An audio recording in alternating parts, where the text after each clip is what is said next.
بسم اللہ الرحمن الرحیم۔ یمن کا ایک بادشاہ پرانے زمانے میں دنیا کی 4 بڑی حکومتوں میں سے ایک حضرت سلیمان و داؤد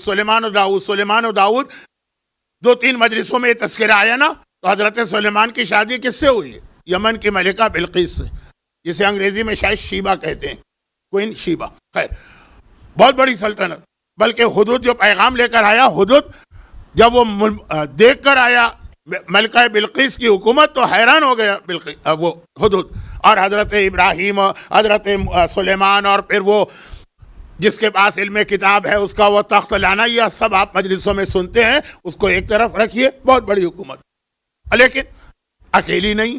اسی زمانے میں 3-4 چین کی حکومت بہت بڑی تھی، اسی زمانے میں ہندوستان کی حکومت بہت بڑی تھی۔ یہ سلیمان نبی سے بھی پہلے کی بات کر رہا ہوں، یمن کا بادشاہ نہیں، سلیمان نبی سے پہلے کی بات نہیں کر رہا ہوں، پھر غلط دھوکہ کھا گیا، اسلام کے بعد کی بات۔ اب یہ کہ جو بڑے حکومتیں ہوتی ہیں نا، وہ ایک دوسرے سے بعض چیزوں میں مقابلہ کرتے ہیں، یعنی کسی کے پاس کوئی ایسی یونیک چیز آ جائے جو دوسرے کے پاس نہیں، تو وہ فخر کے ساتھ دکھاتا ہے یہ میرے پاس ہے، بتاؤ تمہارے پاس ہے کہ نہیں۔ اس کے پاس ایک بہت بڑا موتی آ گیا، مرغی کے انڈے سے بڑا، اتنا بڑا موتی۔ آج بھی نیوز آ رہی تھی کہ دنیا کا دوسرا بڑا ہیرا نکلا ہے، پتہ نہیں 40 کا دن تھا، میرے پاس تو ان فضولیات کا وقت نہیں تھا کہ میں تفصیل پڑھتا۔ اب وہ جو ہے دنیا کے مختلف بادشاہوں کو دکھاتا ہے، بلوا کے ان کے وزیروں کو، سفیروں کو، یہ ہے ہمارے پاس۔ ایک فخر کی چیز ہوتی ہے، ہندوستان کے لوگ تاج محل دکھائیں گے، فخر کی چیز۔ میں اور مثالیں نہیں دے رہا ہوں، ذرا سا اس کے اندر سینسیٹیو باتیں آ جائیں گی۔ اب یہ اتنا قیمتی موتی ہے، اتنا بڑا موتی، دنیا میں اس کی کوئی مثال ہی نہیں ہے، کہ خاص اس نے اپنے غلام کو، جو ایکسپرٹ تھا ہیرے جواہرات اور موتیوں کا، ساری ڈیوٹی سے فارغ کر کے یہ موتی اس کی کسٹڈی میں دے دیا۔ کہا یہ بیت المال میں بھی نہیں رکھوں گا، وہاں تو آنا جانا رہتا ہے، خزانچی کا ہو سکتا ہے کہ کبھی اس کا ہاتھ لگ جائے، ٹوٹ جائے، خاص تم اپنے گھر میں رکھو، بس اسی کی حفاظت کرو، تمہارا اور کوئی کام نہیں۔ ایک طرح سے غلام کے لیے تو بہت آسانی ہو گئی، ساری محنت، ساری مشقت ختم ہو گیا، گھر میں سوچا بہت اچھا ہوا۔ اب گھر میں پہنچا، اس کے گھر میں یہ چیز پہنچی، تو گھر والے وقتاً فوقتاً دیکھتے ہیں دور سے، اس کا ایک چھوٹا سا بچہ، ایک بار اس کی نگاہ پڑ گئی، مچل گیا کہ یہ مجھے میرے ہاتھ میں دو۔ بچے تو چاند بھی آپ سے مانگتے ہیں نا، کہ چاند بھی ہمارے ہاتھ میں دو، بچہ تو بچہ ہی ہے نا۔ اب یہ غلام پتا ہے کہ کتنی بڑی ذمہ داری ہے، کیسے اس کے ہاتھ میں دے، جتنا سمجھا رہا ہے توجہ کو ہٹا رہا ہے، لیکن مشہور ہے کہ 3 ضدیں تو مشہور ہے نا، بادشاہ کی، عورت کی، بالغ بچے کی۔ او مسئلہ جا رہا ہے، ماں جائے، خالہ جائے، اچھا میں فضول باتیں کروں، چھوڑی۔ خلاصہ یہ ہے کہ آخر کسی بڑھیا نے کہا، نانی نے، دادی نے، کہ دے دو نا 1 منٹ کے لیے۔ ہم سب کھڑے، وہ 1 منٹ ہی غضب ہو گیا، بچے کے ہاتھ میں موتی گیا، پھسل کے گرا، 2 ٹکڑے ہو گئے، 2 نہیں، اس سے بھی زیادہ، 2 ٹکڑے نہیں ہوئے، غلام کی جان نکل گئی۔ اب کیا کرے، لیکن ایک چیز تو ٹوٹ گئی نا، کیا کرے؟ ٹوٹے ہوئے ٹکڑے تو اٹھا کے رکھ دیے، لیکن ہر وقت دل میں ڈر ہے کہ اب جو بادشاہ بلائے گا، کوئی بھی آئے گا نا، کوئی ایمبیسڈر بلایا جائے گا، میں بھی مارا جاؤں گا، میرا سارا گھرانہ بھی، کیا کرے؟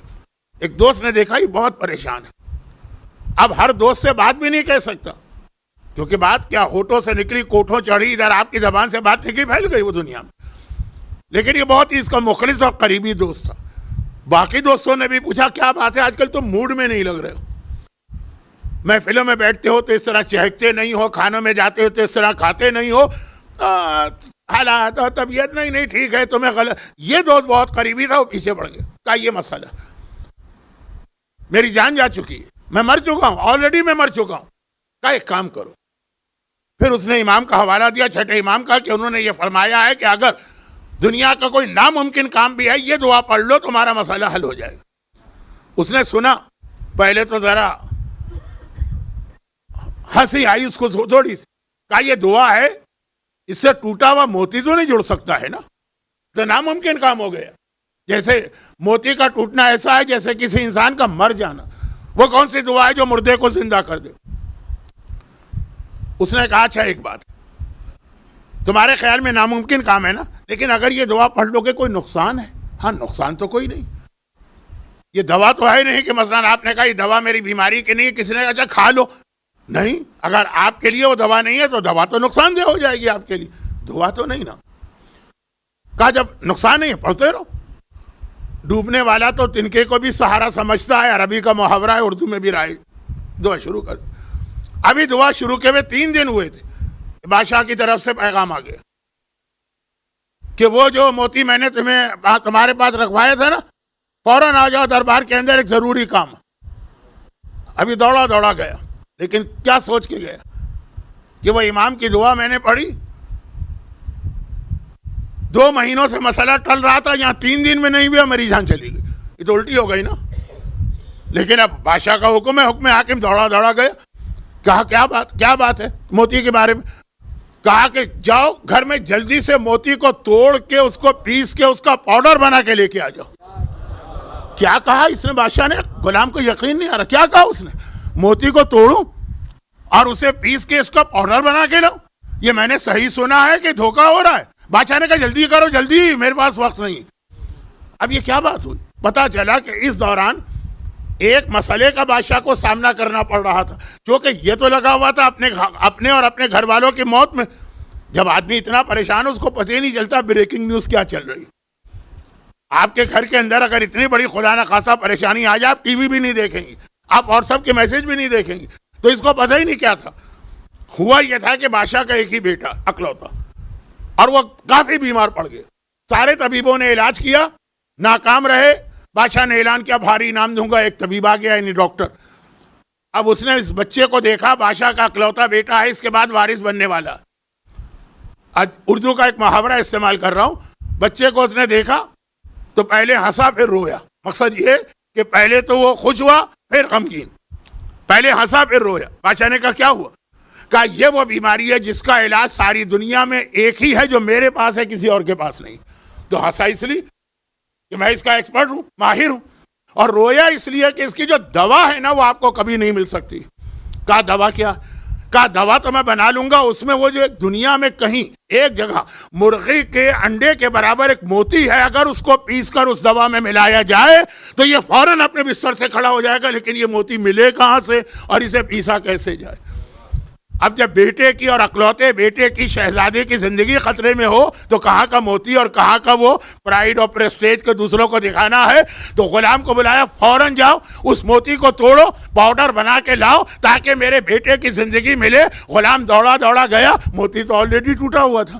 چنانچہ پاؤڈر بنا کے آیا. بادشاہ نے ڈبل انعام دیا. اتنے جلدی تم آ گئے، میں تو سوچ بھی نہیں سکتا تھا. تو جس مصیبت میں وہ پھانسی اور اپنے سارے بچوں کی اور گھر والوں کی موت دیکھ رہا تھا، اس مصیبت میں اس کو ڈبل انعام ملا کہ خوش ہو گیا. بادشاہ اتنی جلدی دوا بن گئی ہے.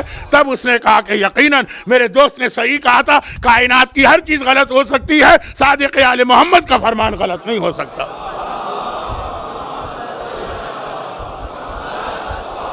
اب وہ فرمان کیا ہے؟ وہ فرمان کیا ہے؟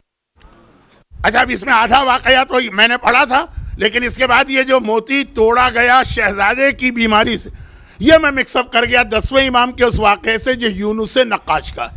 وہاں بھی ایسے ایک واقعہ یونس کا. 10ویں امام کا نام تیسری بار آ جا رہا ہے 2 دن کے اندر.